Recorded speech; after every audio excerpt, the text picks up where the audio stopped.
con el sistema educativo. Es el sistema educativo el punto de partida para mirar la sociedad, pero no es que el sistema educativo deja de ver la sociedad para desarrollar el currículum. Por eso hoy muchos países hablan del currículum como construcción societal, como construcción que involucra a la sociedad en su conjunto, involucra a los padres, a las familias, al conjunto de actores que tienen que ver. Entonces yo creo que en las experiencias que ustedes marcaban está de alguna forma ese germen de cambiar el currículum. El currículum ya no es hoy más los planes o los programas de estudio, ya no son más las comisiones de disciplina que se reúnen para determinar en qué contenido formar. El currículum hoy es mucho más amplio en el sentido que incluye los objetivos de formación, los ejes transversales, ustedes hablaban de los ejes transversales, y bien claro en el ejemplo que mencionaban, los criterios de evaluación, no la evaluación para estigmatizar, no la evaluación para excluir, no la evaluación para sancionar, sino lo que se llama en el mundo la evaluación para apoyar, para desarrollar esas competencias. Yo me quedaba con lo que Liceo Maldonado mencionaba, el tema de las competencias como un eje central.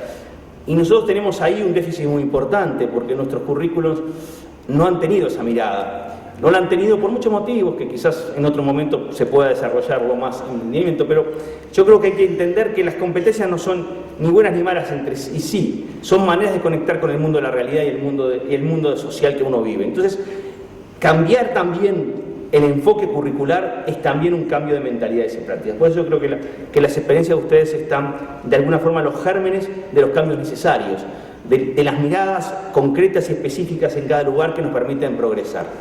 Yo quisiera ahora, tratando de construir en base a lo que ustedes han muy bien señalado, y siguiendo con el... No, creo que va para atrás, al revés. A ver, no. Para viste que la función de secretario no funcionó bien. ¿Podemos volver a donde estábamos? A ver, debates curriculares. Yo lo que quería... Acá, está perfecto. Gracias.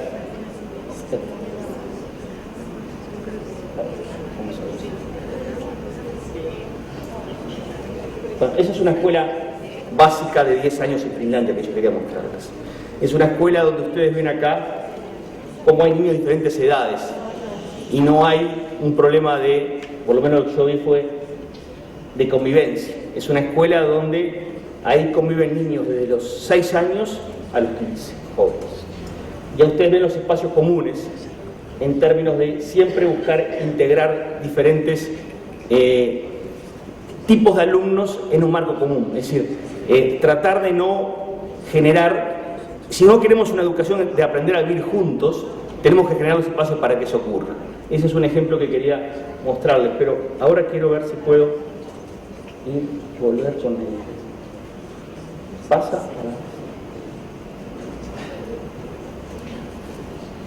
Perdónenme que tengo que volver porque no sé por qué esto volvió acá.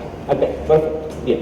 Entonces yo quiero mencionarles a ustedes una serie de debates curriculares contemporáneos y tratar de marcar algunas tendencias.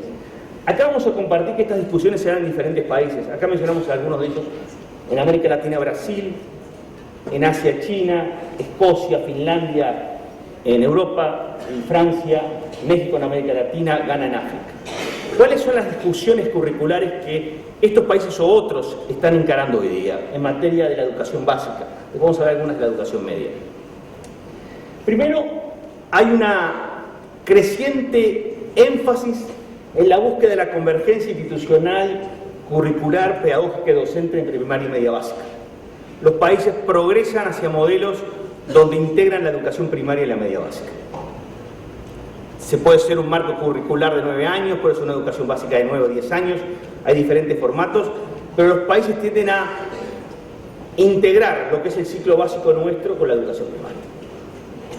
Y esa tendencia uno la observa en países muy diferentes. Brasil tiene una educación básica ampliada hoy día, Finlandia tiene esa escuela básica de 10 años que mencionamos, Escocia tiene un marco curricular de 13 a 18 años común para todos, Francia tiene un ciclo de competencias y conocimientos que va desde el nivel primario al nivel medio básico, etc. México también está en la línea de crear una educación básica de 10 años. El segundo elemento es que esa educación básica se conforma en base a ciclos o marcos comunes orientados al desarrollo de competencias de vida. y ciudadanas. Es decir, el enfoque predominante, nosotros hicimos un estudio en nuestra oficina en la UNESCO que nos mostró que más de 100 países en el mundo han adoptado hoy un enfoque por competencias o desarrollo de capacidades. Es decir, el enfoque por competencias es el enfoque fundamental para el trabajo curricular hoy día. Naturalmente que el enfoque por competencias tiene una cantidad de dificultades y oportunidades, pero ciertamente los países progresan hoy hacia enfoques por competencias. ¿Por qué? Porque las competencias son herramientas, no son fines, son herramientas que nos permiten vincular el conocimiento con los valores, las actitudes, con los saberes cómo, para poder responder a problemas de la vida. Entonces, el ser competente hoy día es el ser capaz de ver un problema y buscar una respuesta al problema. No es un tema de la biología, la química o la física, es la integración de los conocimientos en una referencia de valores para responder a problemas que los jóvenes o los niños tienen hoy día. Por eso, el énfasis es en marcos o ciclos comunes orientados al desarrollo de competencias. El tercer elemento es que los países progresan hacia una doble combinación que es compleja, pero que es necesaria encararla, nos parece. Uno es que los buenos currículos parece que combinan criterios universales sólidos, buenas orientaciones para todos, con márgenes de libertad y flexibilidad para operar en el centro educativo. Es decir, la experiencia en el mundo indica que los buenos currículos de centro educativo no son aquellos abstraídos de referencias universales. Los buenos currículos en el mundo en general son aquellos donde el centro educativo tiene libertad, responsabilidad y flexibilidad, pero hay un marco general común para todos muy claro, vinculante y orientador, no prescriptivo, no lleno de contenidos que poco digieren. Nuestros currículos no se han caracterizado por ser orientadores, se han caracterizado fundamentalmente por ser detallistas en los contenidos. Entonces, lo que uno está observando hoy día es que hay una combinación de esta idea de criterios universales sólidos y vinculantes con márgenes de libertad y flexibilidad para operar en el centro educativo. Cuarto elemento es que cambia el punto de partida. El punto de partida del desarrollo curricular contemporáneo no son las disciplinas. No es que uno parta por desarrollar un currículum diciendo voy a enseñar tal y tal cosa de tal disciplina.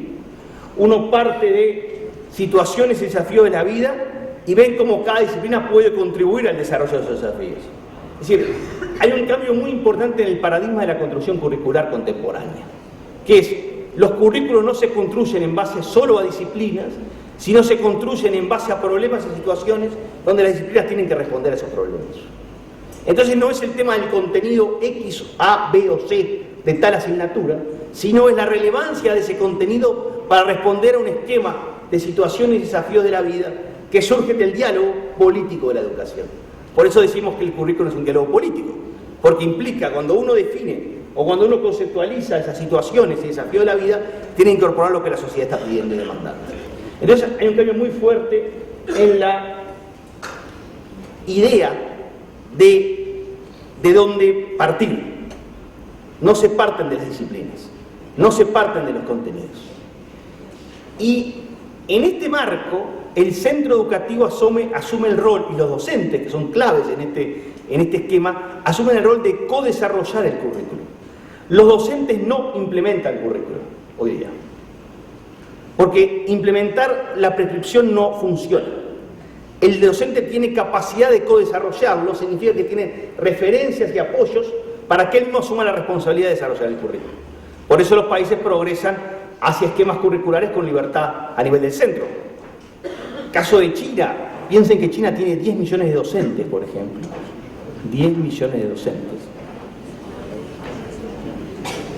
Están progresando hacia un modelo de educación local, con un currículo de centro, en esa complejidad de país que es China.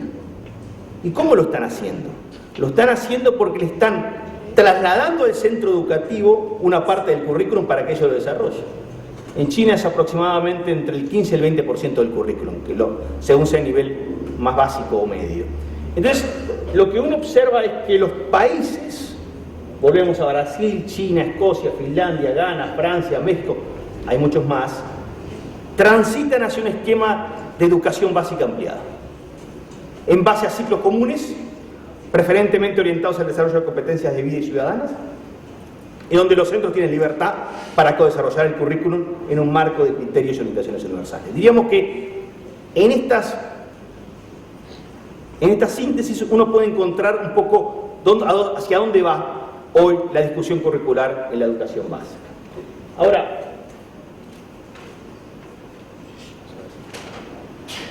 en la educación media, ¿qué está pasando? Digo, cuando hablamos de educación básica estamos hablando de una educación de 10 años, dependiendo de los formatos, naturalmente. Se empieza a hablar mucho más de educación de jóvenes y no tanto de educación secundaria o educación técnica. Educación de jóvenes es poner la centralidad del joven en la definición de la propuesta curricular. Y se empieza a pasar de hablar de jóvenes objetivos y metas de aprendizaje, ¿se acuerdan? Tal meta, tal objetivo, tal meta de aprendizaje, a jóvenes atendidos en el marco de su especificidad individual, cultural y social. Es decir, se pasa a ver que el gran debate de la educación media hoy día es entender a los jóvenes para buscar respuestas que convoquen, que comprometan, que motiven, como ustedes decían, alguien habló de seducción. También quiero decirles con total transparencia que la crisis de la educación media es una crisis universal en el mundo. Todos los países hoy día están tratando de redefinir la educación media, porque ahí está instalado uno de los grandes problemas de respuesta, porque de alguna manera lo que uno observa hoy, que el desafío de la inclusión social, o el desafío de la inclusión social sustentable, cuando digo inclusión social sustentable no me refiero a una inclusión social que pueda estar derivada de programas de asistencia o de compensación que permitan a las personas tener una respuesta en el corto plazo. Me estoy refiriendo a la inclusión social que se sustenta en el mediano y largo plazo, es distinto, conceptualmente muy distinto. La inclusión social sustentable se basa cada vez más en lograr respuestas convincentes en la educación media. Y la inclusión hoy día en la educación media no es solamente el problema de la accesibilidad o el problema de el equipamiento, la infraestructura. El gran problema de la educación media es que uno tenga respuestas personalizadas para los estudiantes para responder a sus problemas. Bajo un supuesto que hay una desconexión muy fuerte muchas veces entre el mundo nuestro, adulto, y el mundo de los jóvenes. Entonces, la unicidad de la educación media hoy día en la discusión radica en el desarrollo de un conjunto de competencias de vida y ciudadanas. Esta idea de competencias de vida y ciudadanas es complementario. Competencias ciudadanas hoy por hoy son competencias que tienen que ver con lo que se llama en el mundo la formación ciudadana comprensiva.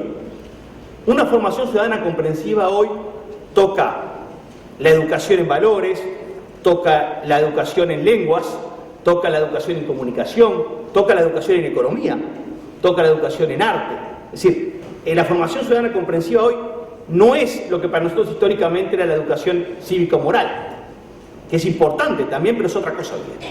Entonces, cuando uno discute formación ciudadana hoy día, discute política de lenguas, discute estrategias o políticas de comunicación. Entonces, lo que uno observa es que hay, por un lado, esas competencias de vida y ciudadana. Entonces, cada vez más, si uno ve los currículos en el mundo, hay 4 o 5 aspectos que aparecen en todos, en general. Forjar la creatividad, el pensamiento crítico, la innovación. Bueno, pero ¿cómo se hace eso? Uno lo puede declarar, pero ¿cómo hace uno para que justamente esas competencias de vida y ciudadana tengan? Y competencias de vida también porque tiene que ver con esta recuperación de la idea del proyecto individual de la persona, de respetarlo en su singularidad, de darle las herramientas para que la persona pueda autónomamente desarrollar su proyecto de vida. Por eso también me parece la idea de competencias de vida muy asociado a la idea de proyectos de vida individual. El otro elemento es que creo que para nosotros en Uruguay es un tema complicado, o históricamente ha sido complicado, es la diversidad de encares, ambientes, ofertas y procesos para atender las múltiples motivaciones, expectativas y necesidades de los jóvenes. A ver, lo que uno observa hoy, que no hay un modelo único para todos los jóvenes. Que uno tiene que tener diversidad de modelos, diversidad de enfoques, diversidad de procesos. Entonces, el debate no está tanto en la diversidad de los enfoques, que ustedes mismos han mostrado que existe capital humano y propuesta para efectivizarlo. El debate no está en ellos. o en ellas. El debate está en si el sistema educativo permite que ellos y ellas operen para eso. Entonces, un sistema educativo facilitador de las oportunidades de aprender es un sistema educativo que alienta, facilita, promueve la diversidad de encares, ofertas y procesos para atender la diversidad de los jóvenes. Porque no hay un modelo.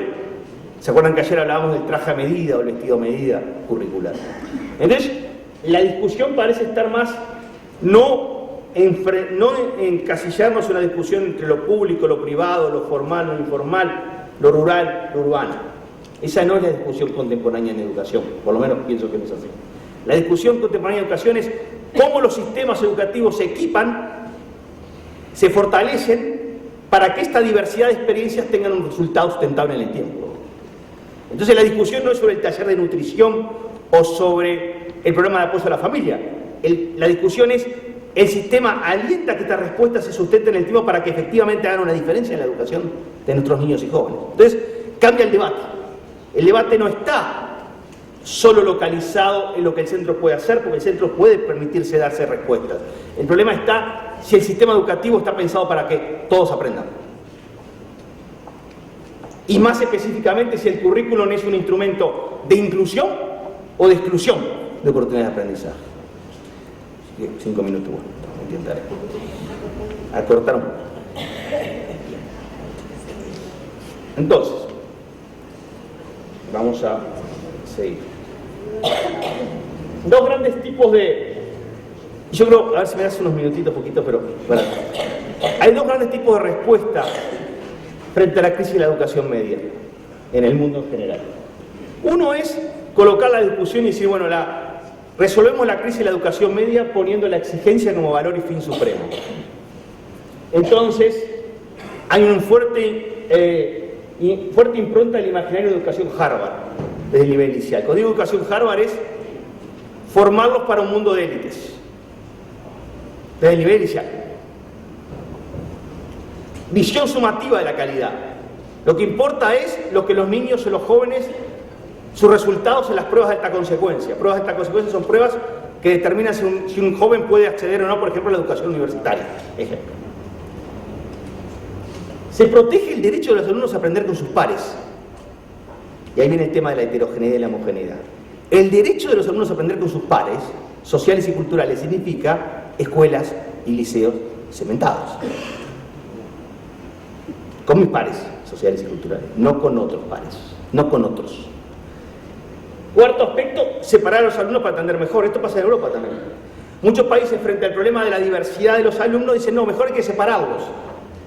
Entonces, hay vuelta a esquemas tradicionales, increíblemente, en países con tradiciones democráticas muy fuertes. Yo vivo en Ginebra, en Suiza, donde, por ejemplo, están pensando en el currículum, algunos, en que a nivel de primaria ya se separa a los alumnos para que algunos vayan a la educación media general en función de sus desempeños y sus capacidades, otros a la educación técnica y otros a la educación vocacional. ¿Por qué? Porque se asume que no se puede responder a la diversidad de los alumnos y ponerlos juntos en un centro educativo. Entonces, esta discusión está instalada.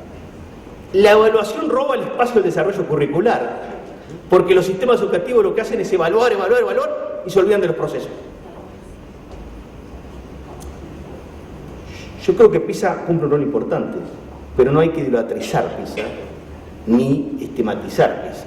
PISA es una herramienta de evaluación externa, pero lo importante para nosotros como educadores es tener en el currículo las herramientas de evaluación para apoyar a los alumnos para que aprendan.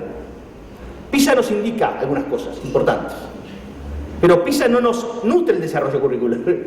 Lo que nos nutre el desarrollo curricular es que tengamos en el sistema, eso con Pablo lo hemos discutido alguna vez, herramientas de evaluación que nos permitan progresar.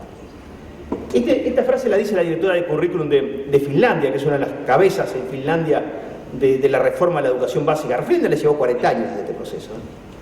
Le llevó 40 años llegar a la educación que tienen hoy día. No hay que buscarla, no hay que pensar que mañana la vamos a conseguir. Y decía, hablando con ella, me comentaba, decía, el gran problema es que la evaluación ha robado el espacio del desarrollo curricular. ¿Por qué? Porque estamos tan presionados por la evaluación que nos olvidamos de los procesos para que aprendan. Entonces los países hoy están obsesionados por participar de evaluaciones, y eso no A ver, no es un alegato en contra de la evaluación, es un alegato en contra de las limitaciones de la evaluación para el desarrollo curricular. El desarrollo curricular requiere reposicionar la evaluación en el currículum para apoyar los aprendizajes. Y eso implica toda la discusión sobre las estrategias formativas, las evaluaciones formativas, etc. La aceptación de la desigualdad y la segregación. Un sistema que sostiene que los niños tienen que protegerse para educarse con sus pares, es un sistema que en definitiva acepta la segregación. No es posible la integración. Pero frente a esa alternativa, que no compartimos en lo personal, está la otra respuesta a la crisis de la educación media, que es asumir la educación media como política social, económica y cultural. La educación es una política social porque tiene que ver con la inclusión y las oportunidades. Es una política económica porque tiene que ver con forjar la competitividad y el desarrollo de un país. Y es una política cultural porque tiene que ver también con el forjar y vivir juntos, y aprender a vivir juntos. Entonces, ¿qué es lo que están haciendo los países que están poniendo énfasis en esta respuesta a la educación media alternativa a la que vimos hace un ratito atrás? Énfasis en temas transversales al currículum. El currículum no se forma por los contenidos. El currículum se forma por tener 4 o 5 ejes fundamentales transversales de formación. Son educación para el desarrollo sustentable, formación ciudadana, inclusión, tecnologías de información y comunicación, son los más conocidos, son los más mencionados o más desarrollados. Segundo, el modelo de escuela comprensiva. Son países que progresan hacia un modelo de escuela de 10 años. Y lo que muestran las escuelas de 10 años es que son más equitativas. Alemania, Finlandia, países con desarrollo parecido. Alemania tiene un modelo educativo que después de la primaria segmenta. Muchos van a la educación media general y muchos van a la educación técnica ya de los 12 años o 13. Si uno observa a los 15 años de la evaluación PISA, encuentra que no solo el modelo de escuela de Finlandia de 10 años es mucho más equitativo que el de Alemania, sino que a su vez tiene mejores resultados. Esto es, los sistemas educativos con escuelas comprensivas son mejores en calidad y mejores en equidad. Las dos cosas. Los sistemas que separan más a los alumnos desde los 12 o 13 años son los más desiguales. Europa, Alemania, Austria, por ejemplo, para darle 2 ejemplos. Si uno compara, es decir, los modelos nórdicos son una apuesta muy democrática a la educación y a la equidad. Porque ¿en qué se basan? En reducir las disparidades entre las escuelas y los centros. ¿Y por qué no hay disparidad? Porque hay un modelo de escuela común, comprensivo, continentador, receptivo al joven. Contenidos menos especializados. Enfoques por competencias, lo veíamos un rato atrás. Tutorías, ustedes hablaban de las tutorías. Tutorías instaladas, y tutorías no solamente de docente-alumno, tutorías entre alumnos. Prevalencia de las evaluaciones formativas, la recuperación de la discusión curricular, de la discusión de la evaluación en el currículum. Democratizar las oportunidades educativas. Esta discusión se da, y les mencioné algunos países, en Brasil, en Chile. En Chile el gobierno actual quiso instalar los liceos de excelencia. ¿Son democráticos los liceos de excelencia? ¿Son democráticos poner a los alumnos más talentosos juntos, separados del resto? ¿O con mayores necesidades y condiciones? Suiza, África. África, estamos en este momento trabajando con la UNESCO en armar un programa de educación básica de 10 años para África. ¿Por qué? Porque África tiene un gran problema que es la discontinuidad entre la primaria y la media. Tiene una primaria crecientemente universal y tiene una media totalmente formada en el esquema colonial, que es elitista. El esquema colonial heredado de Francia, Bélgica, de sus colonizadores, ¿no? Entonces, quiero decir es que estas discusiones, los países árabes, la primavera árabe lo que develó y desnudó, entre otras cosas, fue la crisis de la educación media. La crisis de motivación de los jóvenes en los países árabes, fundamental, y el otro tema central, el abandono de los jóvenes de la educación media. Yo creo que no hay que hablar de abandono, yo creo que hay que hablar de expulsión. Yo creo que hay que decir tasas de expulsión en vez de tasas de expulsión, pero esa es una discusión de otro tipo. Entonces, para ir terminando, porque me va a penalizar, yo traté en este cuadrito de poner los 5 grandes desafíos que tiene enfrentada la educación media de jóvenes hoy en el mundo en general, pero diríamos que para Uruguay tiene su pertinencia. Primero es repensar las finalidades, estrategias y objetivos de la educación media a la luz de la complementariedad entre equidad, desarrollo y competitividad. No son incompatibles. Las propuestas educativas tienen que congeniar equidad, desarrollo y competitividad, o forjar condiciones para que eso ocurra. Segundo elemento, marcos curriculares comunes a las diferentes ofertas. Es una tendencia clara en el mundo. Es decir, tener marcos de referencia curriculares comunes a todas las ofertas para que cada centro desarrolle su traje medio. Integrar el ciclo básico medio a la educación básica. Esto no significa una escuela ampliada, no. Significa diversidad de modelos, pero dentro de un marco curricular común. Puede haber diversidad de modelos. Puede haber una escuela de tipo completo que se transforme en una escuela básica de 10 años, puede haber una escuela rural que sea una escuela de 10 años o una educación básica de años, puede haber un liceo que complemente con una escuela para hacerlo de manera coordinada. Hay diferentes tipos de estrategias. Educación media superior con pasarelas flexibles y navegables. Es decir, romper con la idea de la educación técnica y secundaria como espacios separados. Yo creo que si ustedes me preguntan, esto implicaría que el Uruguay tuviera, por ejemplo, un consejo de educación básica, por un lado, que se encargara de la educación desde el nivel inicial hasta la educación media básica, por decirlo de alguna manera, y un consejo de jóvenes que se encargara de la educación secundaria y técnica a partir de los 15 años.